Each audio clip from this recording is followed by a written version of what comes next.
Ito yung example na sinasabi ko sa inyo, yung mga nakaraan kong video na mas mahal ang relocation kaysa sa bagong install, di ba? Na-content ko na yan. So ito, nilipat namin to. Kinuha namin yan sa kabilang bahay ni Sir, tapos nilipat namin dyan sa bago niyang nirintahan. So ngayon, bago natin yan tinanggal, siyempre, titesting muna natin yan, di ba? Kasi ipapam down natin yan, bago natin tanggalin yan, kung ano yung mga problema. So napansin namin, ayan po yung tubo niya. So hindi na natin gagamitin yan kasi mayupi-yupi na 3.8 lang naman siya, pero kasama naman sa solution yung bago, so papalitan na natin. Ngayon, nung binaklas namin yan, ay undercharge 50 piece ay lang yung karga. So ibig sabihin, may leak. So ito yung mga hindi naiintindihan ng mga customer. Pag mga ganyan, siyempre matic yan, additional yan. So dahil naka-package na yung install, cleaning, so tulong na rin natin sa customer, pero hindi nila maiisip yan yung iba na akala nila madali lang.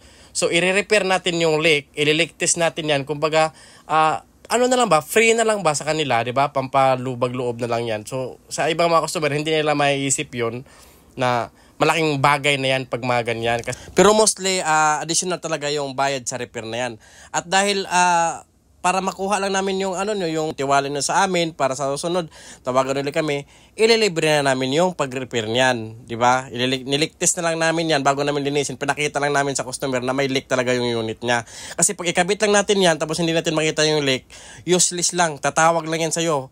Sinira mo yung aircon na kinabit nyo, di ba? Ganun yung mga iba dyan. Yung in-install nyo, palpak, ganyan. So hindi nila maintindihan ng mga ibang customer. So pag mga ganyan, matik na yan. Mahiya na lang kayo, no? Pwede nyo naman dagdagan siguro. So pag mga ganyan, tulong na lang sa kanila para ma-install lang yan. Total sa mga technician naman or mga nagre-repair talaga, basic na lang yan, basic na lang yan hinangin o i-repair. So para sa mga mata ng customer, madali lang para sa kanila. Yan. Paisa-isa lang.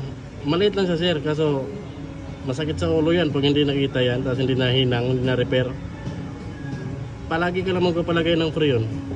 Lagi lang naubos. Kaya may laman pa siya kasi maliit yung butas niya. Yan. Ayan, pinakita lang namin kay Sir na talagang may leak yung evaporator niya. So para hindi siya mag-additional sa sabi ko Sir, libre, isama na lang namin yung paghinang niyan. Tapos wala kang sinabing kayo ng bahala. Alam nyo naman siguro yun kung magdagdag kayo o hindi, di ba? Parang na lang, maramdaman nyo naman siguro yun na may ginawang iba. Kung wala kayong pakiramdam, manhid ka. Pwede ba natin ito i-repair? Hinangin natin. Isa lang naman Sir